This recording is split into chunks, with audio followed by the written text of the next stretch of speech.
It is Sunday the 7th of November 2021. I'm in front of the Unitarian Church of Montreal. I'm protesting against Unitarian Universalist clergy abuse of all kinds, both sexual abuse and non-sexual abuse. In fact, my protest started as a protest against non-sexual abuse, verbal abuse, psychological abuse, and so on. Defamation, slander, this kind of thing by the minister and other leading members of the church.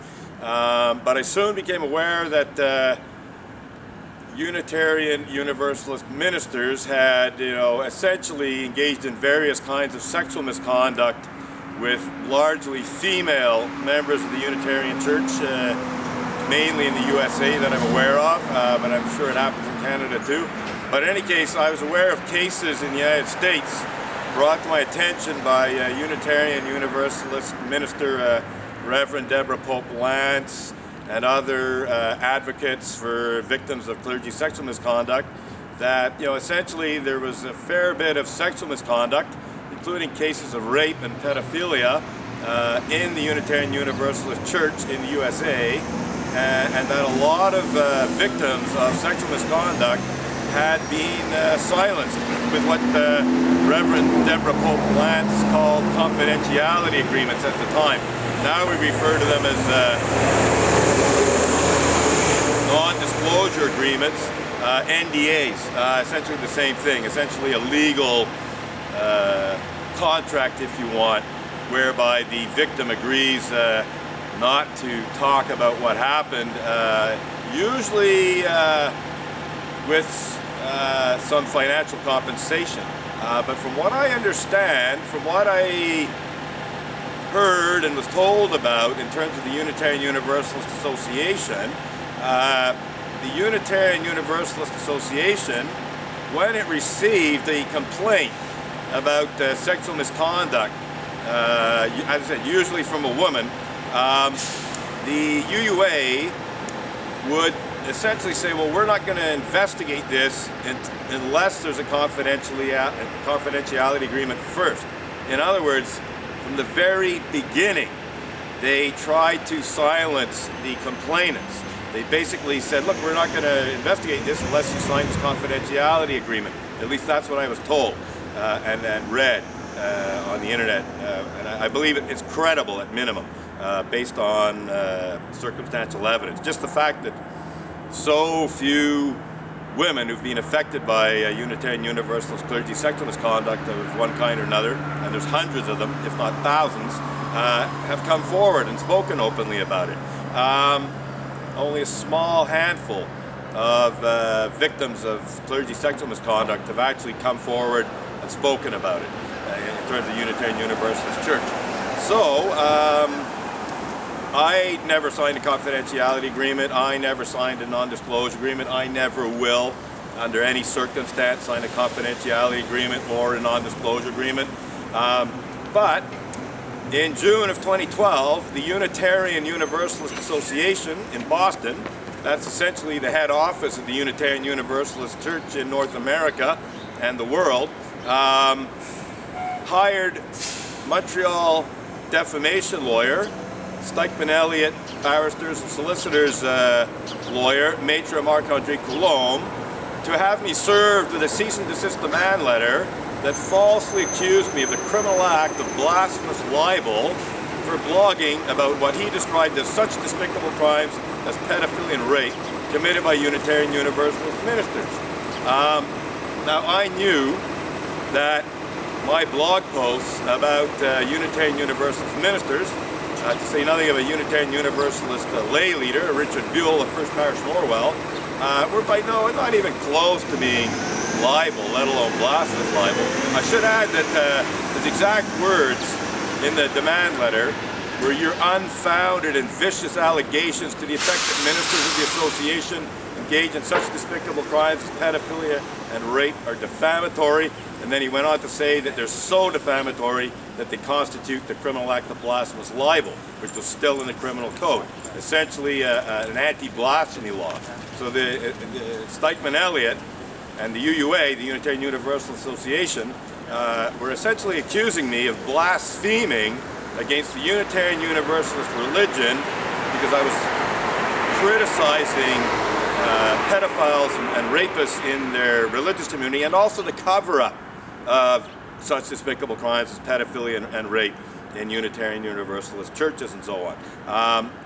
Any religious community that has, let's say, 1,000 or more members, and the Unitarian Universalist Association at the time anyway had at least 160,000 adult members, say nothing of the children or young adults. You know, you're going to have a certain number of pedophiles and rapists. You know, in terms of the Unitarian Universalist ministers, we're looking at 1,600 or so at the time, might be less now. You know, in 1,600 ministers, you're going to have a few pedophiles and rapists. It's just statistics. Same goes for Sunday school teachers. So pedophilia and rape are going to happen. So then the question is, well, how does the religious community deal with it? And unfortunately, the Unitarian Universalist Church does everything it can to conceal it, even after ministers and Sunday school teachers and lay leaders have been charged, tried, and convicted of such despicable crimes as pedophilia and rape. I was very, very careful to blog about cases where people were charged, tried, and convicted and went to jail, and these cases were reported in the mainstream media because I was trying to avoid being accused of slander or libel. I wanted to only talk about those cases I knew that had been proved beyond reasonable doubt in a court of law and reported in mainstream or relatively mainstream media. I mean, sometimes it was local media, you know, not necessarily the Boston Globe or the Washington Post or so on, to say nothing of Montreal Gazette. So anyway, that happened. That was in June of 2012. I essentially very easily fought off that ridiculous accusation along with some other ones. At one point later, I saved this for a rainy day down the road a bit. I mean, I knew about it early on, but essentially, you know, blasphemy is attacking what a religion holds to be sacred and holy. That's what it is. You know, like when you're blaspheming against a religion, you're essentially attacking what they hold to be most sacred and holy to them, and unjustifiably so. So at a certain point, I wrote to Maitre Marc-André Coulombe, and of course the top level leadership of the Unitarian Universalist Association, who were responsible for this false accusation of blasphemous libel, namely Reverend Dr. Peter Morales, the president of the Unitarian Universalist Association at the time, and also Unitarian Universalist Association Vice President, please notice the emphasis on Vice, Kathleen Montgomery, who was the Vice President of the Unitarian Universalist Association for around 3 decades before she finally retired. Those two top-level UUA leaders were most responsible for hiring and authorizing Maitre Marc-André Coulombe to falsely accuse me of blasphemous libel. I will add that First Parish Norwell, or former First Parish Norwell minister, Reverend Dr. Victoria Weinstein, was in on this. She wanted my blog post about her pedophile rapist parishioner, Richard Newell, to disappear. She wanted my blog post to be off the internet. She didn't want people to know about the fact that she had a pedophile rapist in her congregation, and also she didn't want to know, she didn't want people to know that she had tried to conceal this from the public. And so what did she do? She actually tried even harder to conceal it from the public by falsely accusing me, or being in on, dare I say, conspiring with UUA President Reverend Dr. Peter Morales, UUA Vice President Kathleen K. Montgomery, and of course Maitre Marc-André Coulombe of Stikeman Elliott Barristers and Solicitors. Conspiring simply means breathing together, and secretly, as a rule. You know, it just means, you know, a few people getting together to do something somewhat nefarious, either illegal or unethical, and so on. That's all conspiracy means, and this was a conspiracy. So that's my little conspiracy theory for you. And it's entirely truthful. Everything's verifiable. Nothing I've said here is false. And everything I've said can be proven with documents and so on.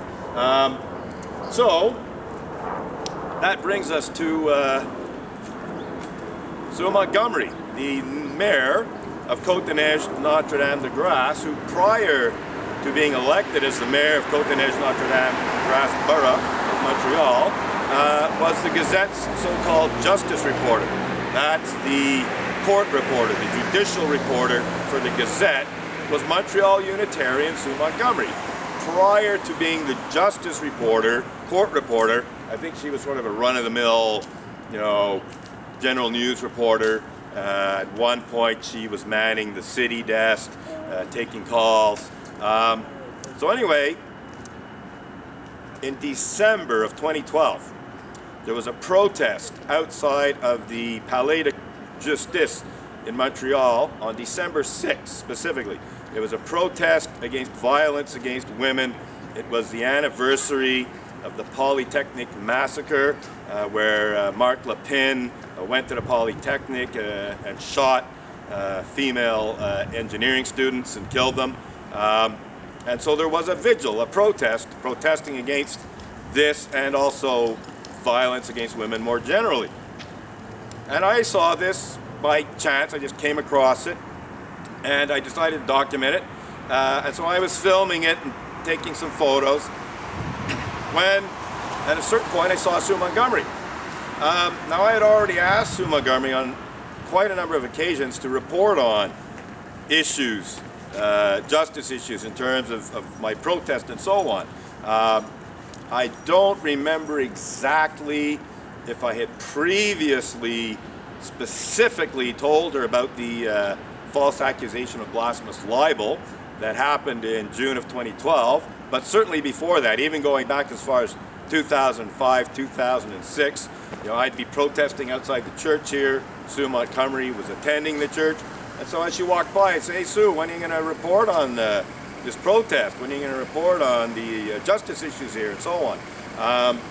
So I saw her. She had previously refused to report all of the what I consider to be quite newsworthy stories that I brought to her attention in the past.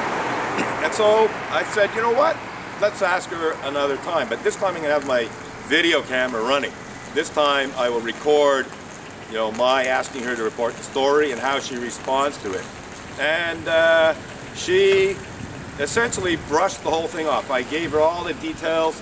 I told her about how the UUA, that is the Unitarian Universalist Association, had hired Stikeman Elliott barristers and solicitors, defamation lawyer Maître Marc-André Coulombe, to falsely accuse me of violating Canada's blasphemy law, the criminal act of blasphemous libel, in an effort to intimidate me into taking down blog posts about Reverend Mac Wallace Mitchell of the Westboro and Northborough, Massachusetts Unitarian Universalist congregations, and also Richard Buell of First Parish Norwell, who I very accurately described as a pedophile rapist, because he had in fact been charged, tried, and convicted of raping preteen girls. Girls who were no older than 12 years old at the times that the rape took place, and could have been as young as 6 by some estimates. Certainly, the general estimate was that Richard Buell raped girls, preteen girls, who were between 9 and 12 years old. One of them was a female family member, almost certainly a granddaughter, possibly a grandniece or something like that, but I think most likely a granddaughter. And here's the interesting thing. There's evidence that he actually raped his own daughters, but he could not be prosecuted for that because the statute of limitations had run out. So here's a guy who raped his own daughters, according to my understanding of things, and went on to rape their daughters. And that's when they reported him. When they heard that their own daughters had been raped, they said that's enough of that, and they brought it to the attention of the police. So this is serious sex crimes, sexual abuse of children, rape of children, incest. The Reverend Mac Wallace Mitchell lured a teenage Tibetan refugee away from her parents in India. Obviously, he persuaded her parents, not her particularly. He persuaded this refugee, 16-year-old refugee's parents, to give their daughter into his hands. He said he would bring her to America and make sure that she got an education. And he might have promised other things, such as getting her to be a U.S. citizen, maybe even promise them that, once she was established, that she could then bring them to America. I wouldn't be surprised. I don't know for a fact that he did that, but I wouldn't be surprised that that was part of his ploy to steal their daughter away from them. When he had this 16-year-old teenage Tibetan refugee in his hands in Westborough, Massachusetts, he proceeded to use her as a sex slave for years. So he raped her when she was 16, 17, 18, 19, maybe even a bit later. And she finally was able to get away from him. She finally told some members of, I believe, the Westborough Unitarian Universalist congregation what had happened. And these members of the church did the right thing. They decided that the best thing to do was to report this to the police, which they did. So a very few members of the Westborough, if I'm not mistaken, Unitarian Universalist congregation reported what this now she was in her, I think, late teens, early 20s. This refugee told them about essentially being used as a sex slave by Mac Mitchell for several years. And he was arrested, he was charged, he was tried, he was convicted, and he was sent to jail. He actually had a fairly light sentence. He was sentenced to, I believe, 8 years, which in and of itself is comparatively light. But a fair chunk of that sentence, I believe, was suspended. And I believe he spent as little as 3 years in jail, certainly not much more than 4 years